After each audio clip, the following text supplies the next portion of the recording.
Alex, thanks for joining me today. You've been a tough one to pin down, even though we text a good bit. You have a lot going on. You've done a lot in your career in a short period of time. So thank you for spending time and letting us tell your SMU story. If you would, introduce yourself to our audience for those who don't know you yet. Awesome. Well, thanks, Mitch. I appreciate it. Alex Wey. I'm a SMU undergrad of 2010 and graduate degree in 2017. We've been good buddies for a long time. So I'm glad to be here with you and share a little bit of my story. Yeah. And so, prepping you before this, talking about kind of what we do, we were the same year. We're coming up on that 15-year anniversary of our graduation. Hard to believe, but I'm going to ask you to take it back a little bit. How did you hear about SMU? What was kind of your origin story of how you found the school and decided that was where you were going to spend your undergrad years? Yeah, absolutely. So I grew up in New Jersey, and at the time we were in high school. I don't think SMU really had a reach up into that part of the country, and I had really never heard of it. I'd never really been to Texas before, but I had an SAT tutor who had mentioned SMU to me, just in terms of what that person thought I would like from undergrad experience. I think I knew kind of going into college that I was pretty interested in Greek life and as well as to do something in business or in finance. Both my parents had worked on Wall Street in their careers. And so, I was, I knew that was kind of what my path would be.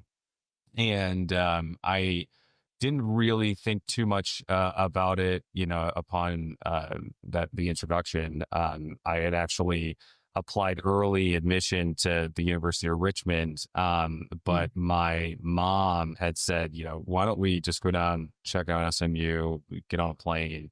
And I remember going down in the middle of the winter, and it was snow on the ground in New Jersey, and it was 75 degrees and sunny in Dallas. And I had from the campus called my mom and said, hey, you gotta call up Richmond and say I'm coming to SMU.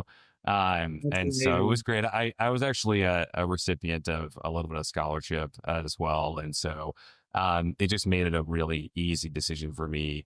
And then, I lived in Dallas for a number of years post-graduation. So Dallas was really treating me really well. Yeah. It's funny how many, we've probably done 50, 60 of these interviews, and how many people it was the first time on campus that was like, hey, tell everyone else I'm not going anywhere. I'm sold It, here. So it they did really such a is. good job. They do. That campus is gorgeous. And, I think, now SMU's got a ton of exposure through the football program and Hmm. basketball program. And so Right. I don't have to say what SMU stands for anymore. Most people Right. know. Back in the day, it was, Southern Methodist University. It was, you had to kind of say the whole thing. Otherwise, For people sure. had no idea what you're talking about. So it's been a really, it's been fun to watch the university evolve over the last 20 years. And now and to be an alum and to still be in touch with all the folks that I am. And I think the alumni network's pretty powerful here It as really well. So is. it's been great. So I've always been interested to know those folks who are from the Northeast, kind of that New York, New Jersey, parents who worked on Wall Street. You're exposed to finance at an early age. Did you go to a big high school, a small prep school, and is it kind of the culture there is like everyone's going to try to go to one of these elite schools in the Northeast, and you were kind of bucking that trend of what you maybe thought you were always doing, what's kind of that attitude? I know now there's a lot more kids from Connecticut and New York and New Jersey all who come to SMU because we I think once you learn the school is good and it meets those criteria, and it's small enough and you get a little bit of everything. But what was it like in high school? Were you kind of programmed to think I'm going to the kind of more traditional Northeast schools that maybe your peers are going to? What's that mentality like? Yeah. I mean, I think it absolutely can be. There's so many schools in the Northeast, so and there Hmm. are so many great schools. And so, my mom's actually from the Midwest, Okay. and she had, she'll laugh when she hears this, but she had essentially put a radius of about 200 miles around our home in New Jersey and said, "You're not going to school anywhere in this radius. You got to go and get some exposure to other parts of the country." And she was in Greek life when she was in undergrad. And so Mhm. I think that really, sort of made my decision a lot easier, knowing like, hey, I'm going to go do something else, some other part of the That's it. country. I think now, again, the school has so much more exposure, just certainly from the sports programs, but, the business school is, I joke frequently. I don't even know that I could get into it anymore. It was just one of those that the program is just so powerful now. Yeah. And so, I'm not surprised to see more kids go to SMU from the East Coast and the Northeast, just because I think it does provide a lot of um, the balance between like a really great, academic curriculum, as well as sort of that exposure to, Southern sports and, that kind of that big college feel without really being too big. I was a little hesitant to go someplace really, really big. My school, I went to a public high school. It was about 400 kids in the graduating class. Mm. And so I got, I thought that the size was great. At SMU undergrad of 12 or 1500 kids per class was a really, really perfect fit. And so, kind of putting all those things, together, SMU really just became pretty easy for me, especially having been after I visited it. So, it was really, it was really an easy decision. And I would think going forward, a lot of kids would probably visit the school or, learn more about the school. It'll probably be attracted to them as well. Definitely. And you joke that you'd have a hard time getting into Cox now, but let's talk a little bit about your experience. I mean, you mentioned you got some scholarship.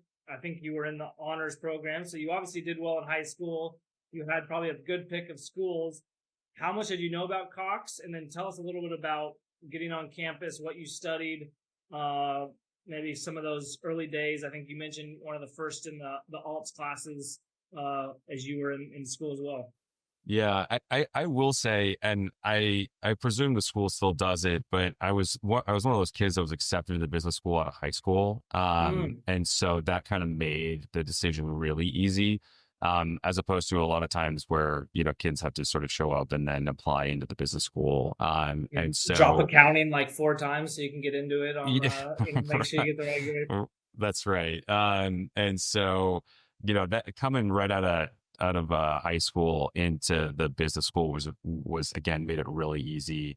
The you know the Again, there was really not a ton of exposure to Cox specifically, just to SMU in general, prior to getting on campus. But I think as I started to really explore more about the undergrad program, and then sort of the network in Dallas, it became really powerful. Like I had an internship, either my sophomore or my junior year with a really small hedge fund, and was Mm. an SMU grad who was looking for an intern, and I did it a couple hours a week, and so it was Wow. really, yeah, it was great. And then I knew sort of just from my folks are kind of understanding kind of what the post grad Mhm. life would look like, that investment banking was kind of like, the entry point for a lot of folks into finance. And so, Mhm. when SMU had started to created that first class of the alternative asset management program, I was really quick to apply. I'm really grateful that I got in. Again, I absolutely don't know that I would get into that today. Just they actually do a really great job of keeping the alumni connected. And so we see a lot of like these reports that say this is what the GPAs are, and this is where these internships are. These are where the current students are getting jobs for their next year. And they're all, I mean, names everyone would know. GPAs are very high. Right. They actually sent out some reports like projects that these students were doing, and I would tell you those projects looked really similar to work I was doing 2 to 3 years into investment banking. Ooh. It was really impressive. I mean, I was like kind of jaw dropped impressed. And so I'm not surprised that undergrads these days in that program are going, to, Wall Street or to really Right. big, Right. bulge Right. bracket investment banks. And Um, you just left Dallas, what, 2 years ago? So you saw the growth and a lot of the things that have changed since graduation. But you mentioned investment banking is something you wanted to do. The years we were graduating, there probably weren't a lot of options in Dallas to pursue that, right? It was probably maybe a couple, and we'll get into what you ended up choosing. But back to New York, whereas now, you see these SMU students who went through alts or through Cox, they're able to take jobs in Dallas at big banks or with private equity firms. What was it like for you graduating and then trying to find that investment banking job? Yeah, I mean, as you'll remember, we were kind of on the back end of the financial crisis when we were starting to look for jobs, and so I think the class above us had it the worst. Kind of being a senior in the fall of '08 is probably a really bad time to be looking for a Mhm. finance job, and being a senior in the fall of '09 wasn't really that much better. But I went through. I really, very honestly didn't. I thought I was going to go back to the New York area, Mhm. but of course, just kind of given what the market looked like, and very honestly, at the time, SMU's sort of reach didn't necessarily, go that far. Yeah. I think now it's very different, but at the time, it was, the spelling out of SMU versus Southern Methodist kind of thing. And so I had said, okay, well, Dallas is great. It's been great to me. What's available in Dallas, and a Dallas-based investment bank was hiring, came on campus, um, and then was doing interviews. And I was in my first interview with this company, MHT Partners, and the partner or director there who was doing the interview. We were going through, a handful of questions, sort of technical stuff that you might expect in a finance interview. And at the very end, I think I had on my resume that I was the president of my fraternity Mhm. during my time. And he's like, oh, by the way, I was also in the same, but it's also Sigma Chi, but Yeah. probably 10 years older or something like that. Okay. And so we ended up, staying after and talking through the fraternity life and going, No way. and it was really, I believe I do tell people that I think that little 5 extra minutes talking about being in the same fraternity probably got my second interview, brought Mm. me into their office to do interviews. I don't, I presume that I was able to obviously stand muster on, by myself and just, what I had done in undergrad and my ability to do that. But I think that's probably what would have set me apart from some of the other candidates, because obviously it was pretty Totally. competitive. Yeah. And so I ended up going back in for a second round interview, and they ended up giving out the job, like 10 hours later or something. And I was in the car with some buddies, and I was like, No guys, you got to way. stop talking. I'm listening to them. They're like, hey, we want to offer you the job. And I was like, this is the best thing ever. And so I ended up getting my job in the fall of senior year, for, starting that summer. And I couldn't have been more That thankful. I mean, explains a that was, lot about your spring semester then. yeah, it's just a handful of credits, and I think I dropped a class that spring too. Yeah. So, Yeah. I definitely took golf for a second time, Yeah. spring of senior year. Yeah. But it was great, and I ended up staying at the investment bank for about 6 years. So, Yeah. Let's it talk was about that. And I'll make you relive your investment banking days as you've you've been able to survive. But like for the younger kids who kind of want to mimic or know that finance is an industry they want to get into and investment banking is kind of that, and you tell me, is it still kind of the ideal launching pad as it was for when you started to kind of set a career path? Or how should these kids be thinking about first jobs in finance, investment banking versus otherwise? And then what did you like about it, what you didn't like about it, and what kind of you learned from it that allowed you to pivot into kind of what the bigger piece that we'll talk about today is entrepreneurship? Sure. I 100% believe that because I did investment banking, I became an entrepreneur. Mm.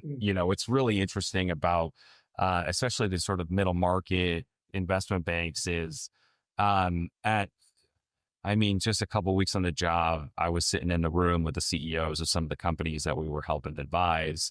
And so, there was just an incredible amount of exposure that I don't know would really exist in some of the bulge bracket stuff. And so, it was, sometimes we worked a whole lot, and there were some nights where, you were there late into the wee hours of the morning.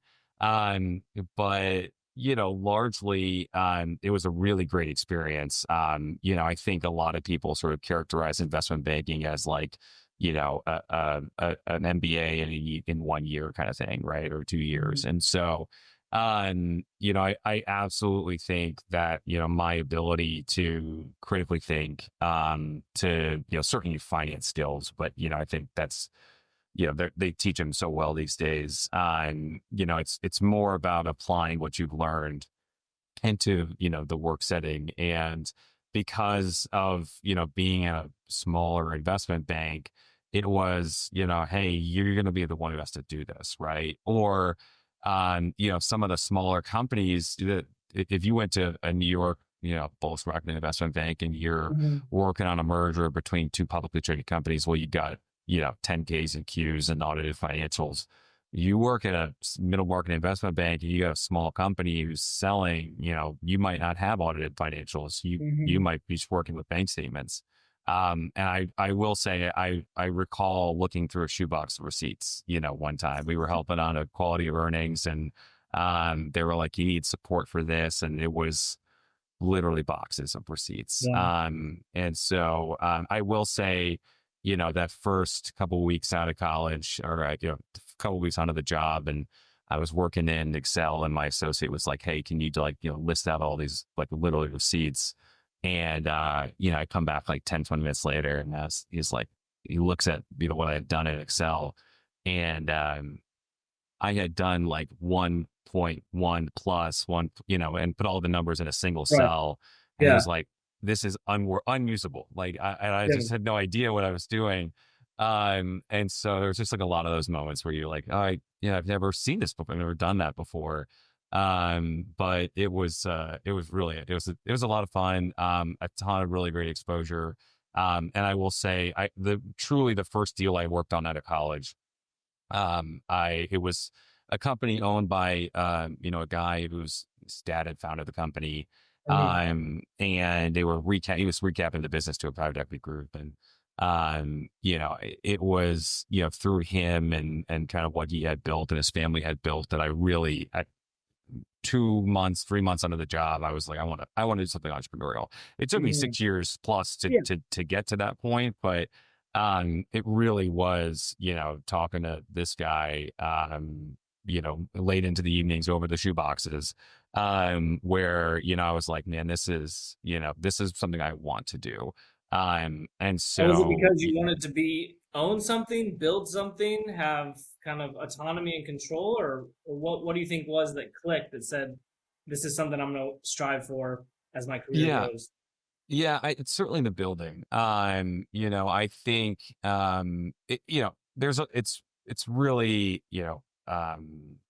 sensationalized on, the media about how entrepreneurs grow a business overnight. And now, especially in today's age where AI is everything, and Right. guys are, taking companies to 100 million ARR in a year, and, it's some crazy stuff. And like, Yeah. none of that really, it is real, but like, that's one out of a million companies does that. It's really hard. I really got kind of caught up into, well, how easy this must be, because I Hmm. read about it every day in the newspaper. But, when we started, my first company, Airwave, I didn't really have an appreciation for how hard it is to sell. I think that is probably the biggest thing I learned from Hmm. my first, first bout of entrepreneurship, was, it's really, if you can getting someone to buy something that you're selling is the key to being an entrepreneur, right? Right. Like, yeah, there's a whole lot else. There's products, product development. You got to be a marketer, you got to be an operator, you got to know how to do accounting and finance. But it's really it's all about, can you get someone to buy something? And so, For sure. I thought we had built, we were building something, that was going to be the next best thing. And I realized I didn't know how to sell it. I truly was like just sitting there calling people up and going like, "Hey, are you interested?" And I think, one of those things that, I read about a lot more now, is solving the problem for Mm, somebody. Because I think, people need a problem solved. They're either going to be doing it themselves or going to pay someone to do it. And, yeah, most people don't have the time to build something to solve their problem. They're going to right. look for someone else. And so I don't think I had really sort of, understood that until I actually went and did it. And Mm, then, that became sort of like a really, yeah, obvious looking back, but it was a really important part of kind of, growing our first business. And Well, I want to jump into you leaving and starting Airwave and then onto the Mint, what you're doing now. But first, yeah, I think you're the only person I've ever met that got their master's at one school while simultaneously getting their MBA at another school. Please explain as long or as short as you want to. You leave MHT, I yeah, think at the maybe start grad school at what was that whole process? All right, like for those listening, he got his master's in science from SMU while getting his MBA at Texas, while leaving investment banking into starting the first company. So take that with what you will, and sure. let us I'll, understand I'll, what your mindset was at. yeah, I'll try to keep it as short as I can. I had sort of an idea for what became ultimately Airwave. And I was, it was again, thanks to my investment banking, career, I was sitting in my backyard and I was trying to, it was a Saturday and I had to work and it was a nice day, first nice day of the year or something. I was sitting out there and I was too far from my Wi-Fi and, I couldn't connect and, my router was just too far in the front of the house or Mm-hmm. something. And I opened my, network settings and I was trying to I realized I could connect to my neighbor's Wi-Fi if my neighbor had allowed me the password, but I Mm-hmm. of course didn't. And but I also knew my neighbor wasn't home and I was like, well, why does AT&T care if it's my Wi-Fi router versus my neighbor's? Can that be something like I'm just sort of thinking solving a problem, right? Going like, well, Yeah. this is I want to be doing my financial model in my backyard. Like that's the problem I had. Right. And I couldn't do it. And so I really kind of thought about that, researched it, didn't see it. There was something, I didn't know what the solution was. And so I knew, the sort of this entrepreneurial bug had been in my, back of my head for such a long time. And I knew kind of regardless of what I was going to do, I probably wanted or needed to go get an MBA.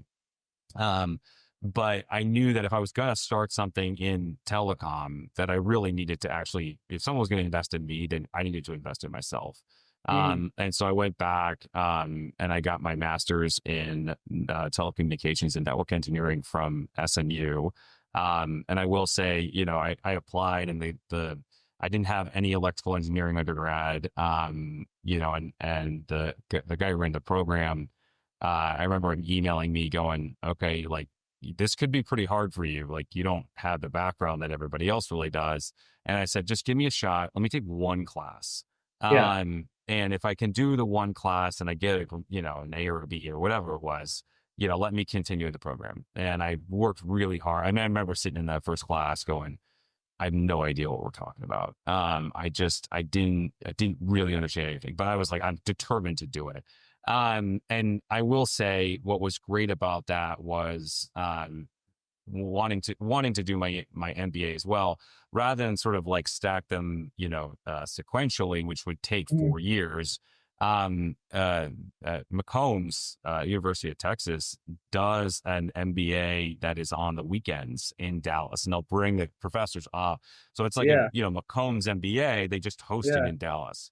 Yeah. And I was like, man, I could do that. I didn't have kids at the time. I was like, Yeah. I can spend, every other Saturday, half a Sunday for 2 years doing Jeez. this. And so I was like determined to do all that. So anyway, I started both those programs right as I was like kind of towards the tail end of my banking.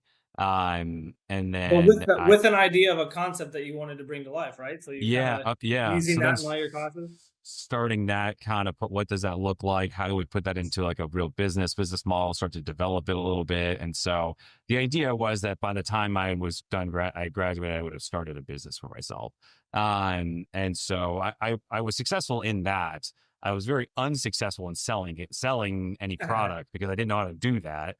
So that took a while. And then I actually teamed up with an SMU buddy of mine, who I had known since we had graduated and spent a bunch of time together playing golf. And we ended up, putting our heads together over a beer and saying, hey, he had tried to start something and, was like, well, what do I want to do next? And, I was like, well, I'm sitting here spinning my wheels, don't know how to do this. And he had Hmm. a bunch of real estate experience. And so we kind of like took the machine that we were kind of building and said, oh, let's do it together.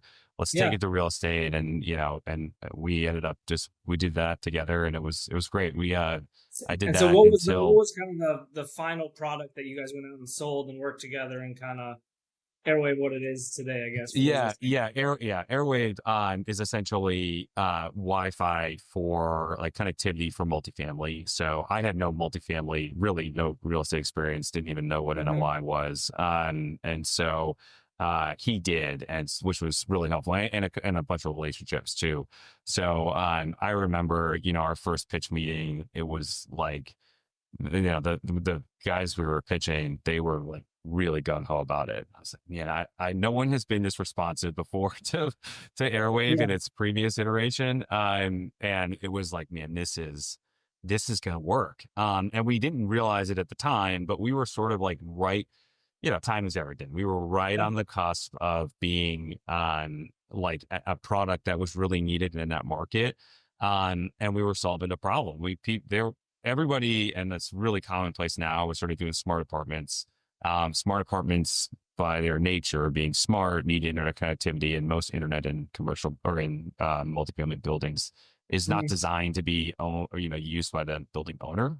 Yeah. And so we were just happened to be sort of like putting this product exactly when owners needed it. And Yeah. it really was great. We raised money and it was really a fun ride. And That's so awesome. I ended up leaving that about 2 years ago, but it was a great experience. And it was fun And to did do it you with a good have the friend too. bug through that, like in the middle of it? You like you mentioned, there's ups and downs, successes and failures that come with all that stuff. And I appreciate you being transparent about how, everyone sees the cover of Entrepreneur magazine and it's a 30-year-old with $1 billion company, and you're Yeah. like, well, am I supposed to be doing that? Right. So I appreciate you kind of keeping it real. But you did Airwave for 7 years. I'm sure there was a ton with it. Did it only further your conviction to being an entrepreneur and owner, or were you kind of like, hey, once I exited, should I go to corporate America and let's get into where you are now? Sure. What went into the next concept? Tell us what Mint is. Tell us about the hat you're wearing, Oh and yeah, where all sure. your attention is now. Yeah. No, I think it would be not impossible, but it's really hard probably to go back to sort of more corporate position after you kind of Hmm. have the level of autonomy that you experience starting your own thing. Yeah. We had an investor who had a bunch of exposure to renewables. And it really, through that, my time at Airwave and sort of post time, I just really gotten interested in renewables. Mm. And I kind of just I still do believe that that's kind of just the future, right? And Yeah. so, I had this, I had, an itch to do something in renewables. And I had a buddy, a mutual buddy of ours, who had invested in a business that was using energy, recapturing energy to, power Bitcoin mining, on the sides of these natural gas rigs. And Hmm. I always thought about that business. It was really interesting to me. I wasn't necessarily and still not really a big Bitcoin person. Like I believe it. I Hmm. believe what what its purpose is in the world. But I think there are people out there who tell you Bitcoin's going to replace the U.S. dollar, and I don't. Right. That's not me. Yeah. I absolutely believe it will be there and be a an important thing in the future. But one of the things that I really didn't appreciate, until I kind of dug into it, was that Bitcoin mining essentially doesn't have a customer. You build infrastructure, and you get paid based on, contributing your infrastructure to the Bitcoin network. Um, and I was like kind of flabbergasted when I learned that. simply because I had spent so much time trying to sell Airwave. The customer acquisition part was so Yeah. hard in the beginning. Yeah. And I was like, you're telling me that all I don't have to even find a customer. I could just make revenue. I would say make money, Hmm. but it's really not, you Yeah. make revenue. It's all the It's money revenue. part Yeah. is all about how will your expenses look like. And so, as I started to dig in, biggest expense of Bitcoin mining is energy. And I was like, you know, could you actually just own the energy too, right? Could you just be, I can go to Home Depot and buy a solar Yeah. panel, right? Like I could do that. And I kind of dug in more, learned that solar is kind of hard just because it's not sunny half the day, obviously. Hmm. But the next sort of easiest extension behind solar from a renewables perspective was wind. It's essentially windy, all the time. It just depends on how windy it is and if there's obstructions, right? So, if you're high up in the air, it's very windy, it's very consistent. And I ended up buying a wind turbine on the internet. I bought a Bitcoin mine rig on the Yeah. internet and essentially built with a, socket wrench and a screwdriver, built this, Yeah. this size wind turbine in my garage, put it together and said, like, can this produce energy that then powers this thing? Yeah. Um, and it was, and all of a sudden it became like really crazy interesting to me to say, well, can you essentially, operate your own energy microgrid, Yeah. that then powers this, solution. Um, and it sort of just kind of took right from there.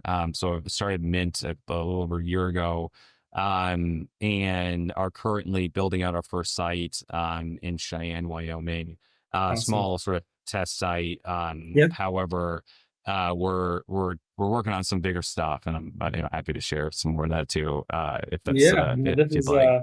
exciting, and we'll kind of let you kind of talk through where you are in such a short period of time, right? I think not is it a little over a year old, but we talked earlier. You're in investment banking, gave you exposure to a bunch of owners to see how businesses transacted, what worked well, how people operated, and kind of gave you that bug. Then you go and get what you felt you needed, the formal training from an MBA and then a master's in telecom as well.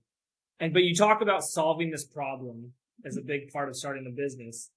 When I hear you talk about Mint, it was you had a fascination in renewables that kind of grew, and I think maybe a problem there is clean energy and how you can be a part of that. But then you also touched on earlier how maybe this selling wasn't the like ideal fit for you. You didn't love having to convince people and sell a past product. Is it kind of the marriage of you solving an energy problem, but then you discovered this piece that you could be a great operator, be a great problem solver that made this Mint idea that much more entertaining, right? Because I imagine you laid out a bunch of ideas. Once you put your energy into something, you understand I got to go all in on this.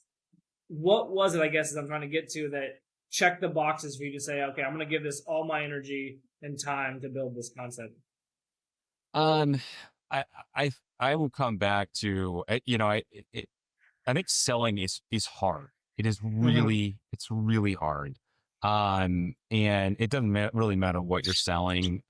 It's just it's a difficult process. Especially when you start talking about something that you want to scale, right? So you're like, how do I sell?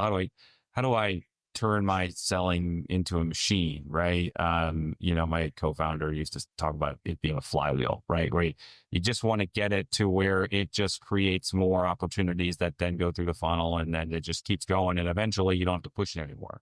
And I don't think we ever really got to that part where it was Mm-hmm. just, you had to put in time and effort, um, and it's also, and it is a huge risk, right? It's like trying to take something to market and being successful at selling it can be a risk in a business venture. Mm-hmm.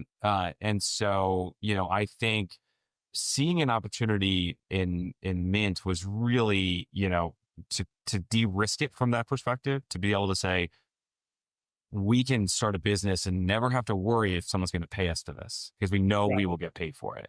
I was like, That's there's, amazing. how many businesses are like that? I just was totally, confounded by that. And so, it really like kind of once that honed in on that, I was like, I've got to see this to sort of its fruition. Yeah. Yeah. And Love so it. it was, yeah, it was really, I've never, I've yet to see another one. I'm not saying they aren't there, but I've yet to see Yeah. another one where, there's just like, you can de-risk it from that perspective. So, Yeah. No, that's um, fascinating. yeah. So I don't want to steal all day from you. So give us the kind of ending highlights of where Mint is today, where you're trying to take it in the next year, and then kind of where it needs to go 3 to 5 years for you to be happy with, you know, this endeavor, right? Yeah. So as I was mentioning, we are, working on a sort of our first site out in Cheyenne. And we were actually approached a number of months ago by a broker of wind turbines, for these assets that had never been deployed before. So they weren't like old; they were just sitting on a site that someone was Yeah. selling.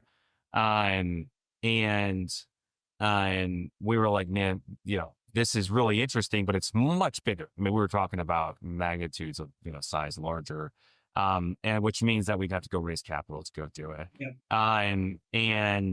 It was,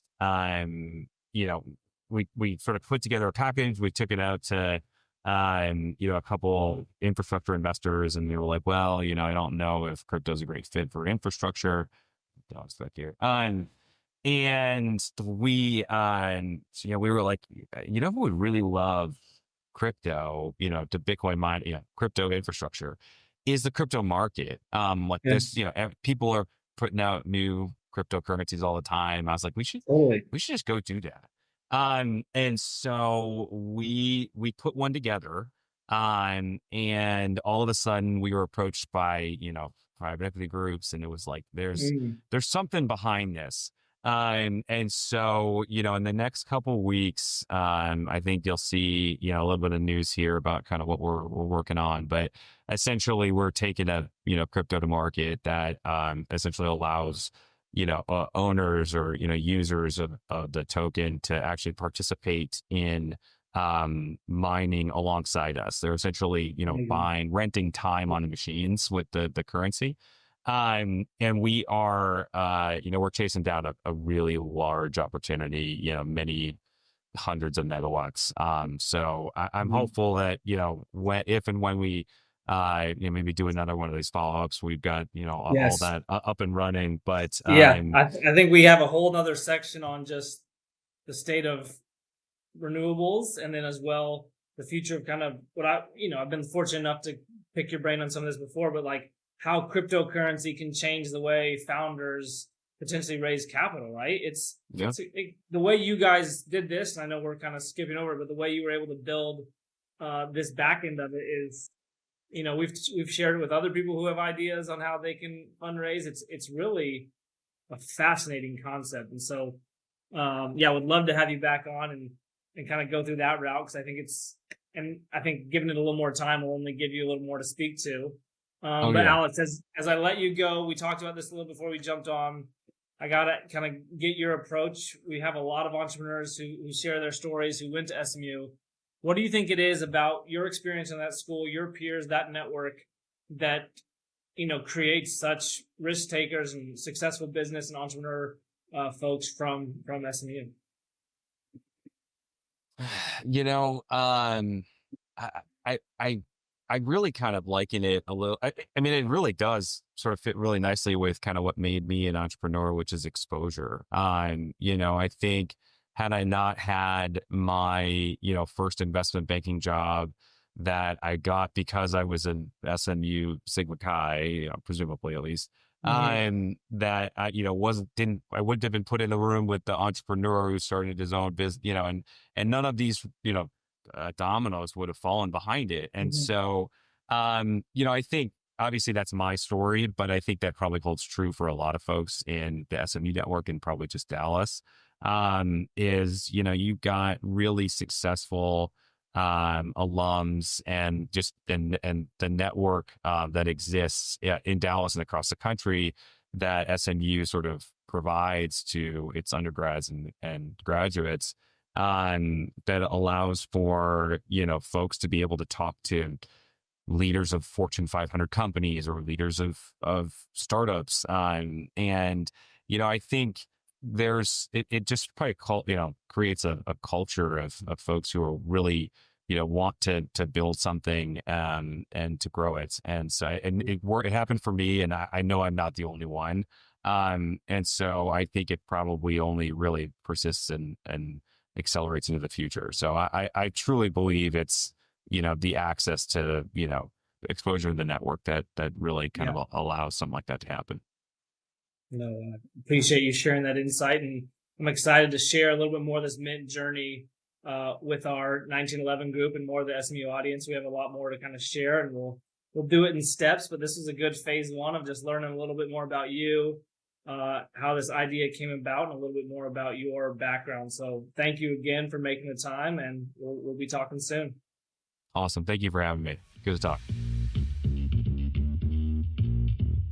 Thank you to our incredible sponsors, Security National Bank, Hilltop Property Tax, Mignon Steakhouse, Sound of a Rose podcast, and the SMU's Cox School of Business for making this all possible.